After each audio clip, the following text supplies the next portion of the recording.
Hi, lovely people. I thought I'd come on and just tell you a little bit about my story and where everything began for me. And so it began back in 91 when I was diagnosed with Hodgkin's lymphoma. Yep, it's a cancer. And I was diagnosed with stage 4. So there was a heck of a lot going on at the time. And I just didn't know what I was doing. I didn't really have much in the way of family support. And had the doctors, everyone telling me there was nothing wrong with me to start off with. And I eventually ended up with obviously having to have some chemo, some radiotherapy, and having to have the support of hospice. And I had one of the nurses who was saying to me, "You're not accepting the fact that you're dying." And another who was saying it's a year out of your life. And what a big conflict that is to, like, who's telling the truth? You know, I just found myself getting really angry. So anyway, the hospice had asked me to write my story, and I just felt everybody has a story, and mine's really no different than anybody else's. That what we go through, the emotions, the parts that we have to come to terms with and to make decisions with. So I felt if I was going to do anything, that I would wanted to write about how I felt. So I wrote this little booklet called My Cancer, My Journey. So let's begin. So at the time, like, I'm extremely unwell and have been all year. But finally, I'm in hospital. I'm sick and I'm scared, but I'm told it's just stress and sent home. At home on my own, I cannot cope. I cannot bend to take dinner from the oven. I cannot bend to wash or dry my legs. I cannot take a deep breath without my body going into spasms. Finally, I'm back in hospital. And by that time, I was down to 47 kgs. I was skin and bone. My breastbone stuck out more than what my breasts did, and my hip bones were just all sticking out. I looked like I was anorexic, and it just hurt to sit, to stand, to walk, even to breathe, to take a big deep breath in. I would go into spasm. And because my major mass was in my lower back, I was also struggling to walk. So finally, I'm back in hospital. I'm told I have cancer. No, this cannot be. My mother has just died with cancer. This cannot be happening. So my mum had died like a few weeks earlier with a brain tumour. And her mum died, admittedly living in a different country in England, but she had died 3 days after my mother.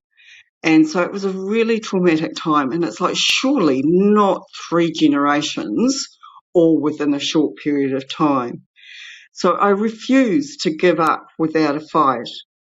I'm not my mother. I will not die. I have 2 young children. I'm on my own.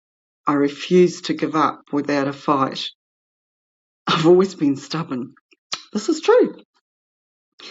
So I'm so angry, and I'm not going anywhere without a fight. I feel the anger. Anger is actually quite a powerful thing. When you have anger, you can actually really feel that you've got an energy that you can do something with. So sometimes when there's no situation and hopelessness, we feel there's no action, there's nothing that we can do. So anger is actually quite a motivating energy. So I'm so angry. I'm not going anywhere without a fight. I feel the anger increase my power. I'm not leaving without a fight. Give me all you've got. I will fight you all the way. So feel the power. Feel the strength. I refuse to die without a fight. And you can even hear that in your voice. There's everything in your being when you have that type of energy. So use it to your potential. So I find out I've got cancer. And cancer, what a powerful word. To someone who has to face it, it is powerful, terrifying, and mind-numbing. It takes time and courage. And I'm not sure courage is the right word. It's that whole thing of acceptance that this is real. This is something that I've only really got two choices. I can give up, or I can take one step at a time, one breath at a time, and see where that goes. So, but when you look at the word cancer and you look within, you can see the word care. And I believe that's something I really wasn't good at taking care of myself, of really looking after me first. Because if you don't look after you, you can't actually look after anybody else. And I'm sure you've heard that before. So care is in that word. And so is the word can. And I can do this, whatever the outcome is. I can do this one step at a time.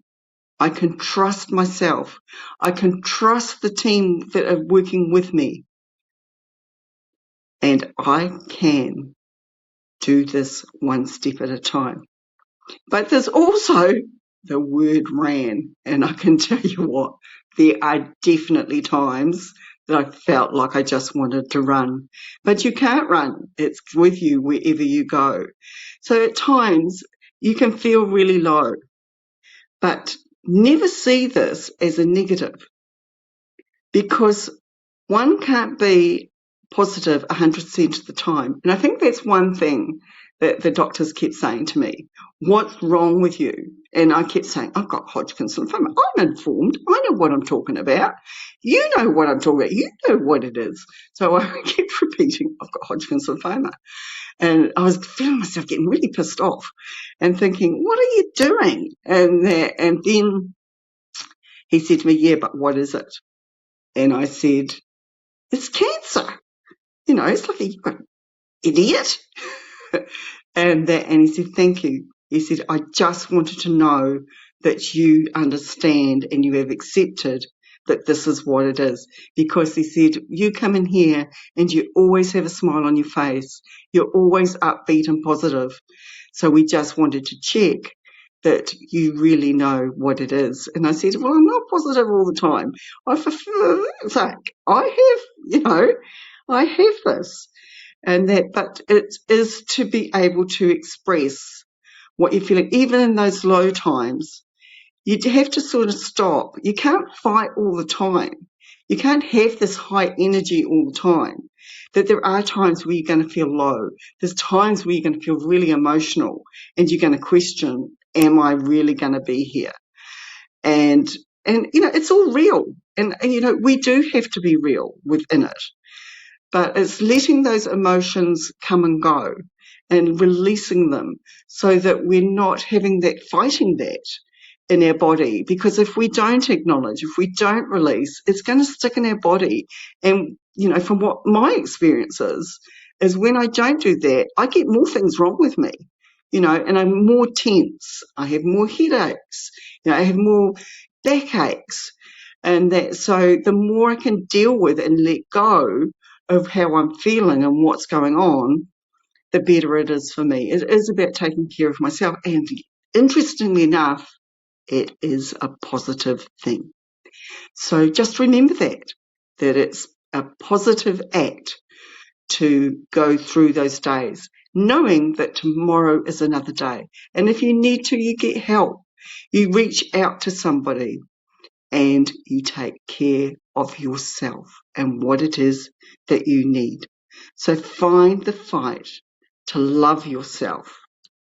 You are worth it.